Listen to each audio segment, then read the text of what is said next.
When you think of electricity, you think of Edison. When you think of radio, you think of Marconi. But there is one electrical genius who is nearly forgotten. A man who dreamed of giving the world an unlimited supply of energy. His name was Nikola Tesla, and he was the master of lightning.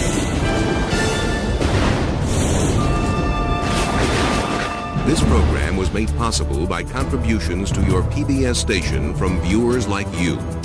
Thank you.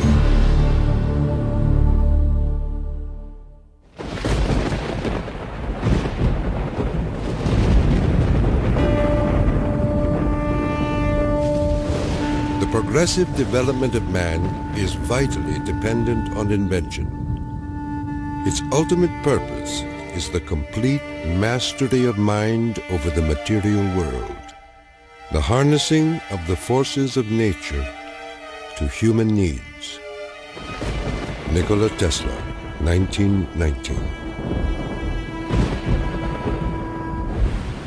This is the story of a modern Prometheus who changed the world with electricity. It was Nikola Tesla who captured the power of Niagara Falls with his alternating current system and made it possible to transmit electricity to all of America and the world. It was Tesla who patented the technology for wireless communications that is used in all radio and television broadcasting. His incredible legacy can be seen in everything from remote control to neon and fluorescent lighting, X-rays, guided missiles, and even the Strategic Defense Initiative. Yet somehow history has overlooked this remarkable man. Tesla was indeed a genius of the first magnitude. He was a technological visionary. He could envision great things and make them work. He was a foreigner, an immigrant who arrived in America with only his dreams. A proud and sometimes arrogant man, he worked and locked horns with some of the most powerful people of his day. Thomas Edison, who resented his ideas.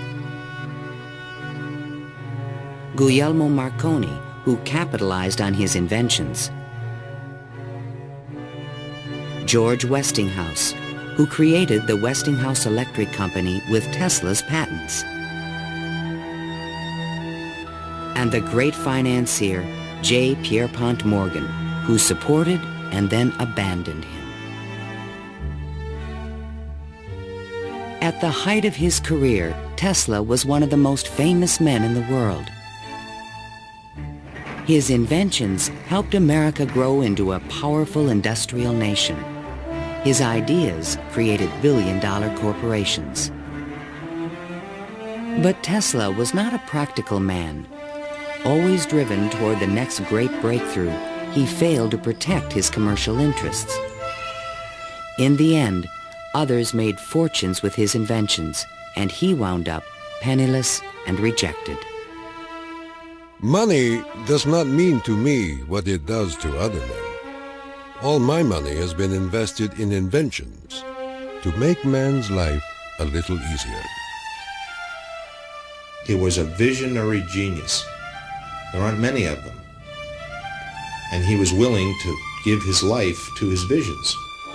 We have to evolve means for obtaining energy from stores which are forever inexhaustible. What I intend to show you now, step by step, is how I finally reached my dream.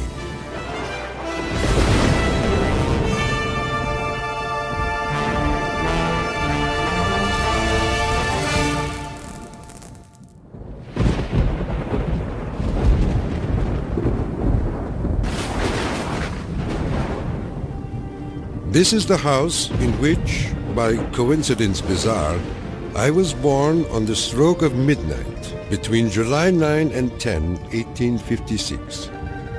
A fierce electrical storm raged that night. Nikola Tesla was born of Serbian parents on the eastern edge of the Austro-Hungarian Empire in what is today Croatia. His father, Milutin, was an Orthodox priest who expected his son to follow him in the clergy. There were only two choices for children in those days, one being to go in the army and the other being to become a priest. Tesla was not attracted by either of them, which was very distressing to his father. My father was a very erudite man. The training he gave me comprised of guessing one another's thoughts and repeating long passages of verse. My mother descended from one of the oldest Serbian families in the country. She invented and constructed all kinds of tools and devices and wove the finest designs from thread. Her fingers were nimble enough to tie 3 knots in an eyelash. Early on, Tesla began to demonstrate an extraordinary imagination. In my boyhood, I suffered from a peculiar affliction due to the appearance of images, often accompanied by strong flashes of light. I was quite unable to distinguish whether what I saw was tangible or not. To give an example, I was fascinated by a description of Niagara, and I pictured in my imagination a big wheel run by the falls. I told my uncle that one day I would go to America and carry out this scheme. Then, at the age of 17, while preparing for the seminary, Tesla contracted cholera, and the brush with death changed his life forever. In one of the spells, which was thought to be my last, my father rushed into the room.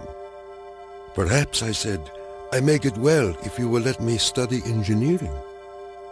"You will go to the best technical institution in the world," he solemnly said. I came to life like another Lazarus, to the utter amazement of everyone. In 1877, at the age of 21, I traveled to Graz, Austria to begin my college education. Here, I quickly became obsessed with the science of electricity. I wanted to know more of this wonderful force. Every spark produced 1,000 echoes in my brain.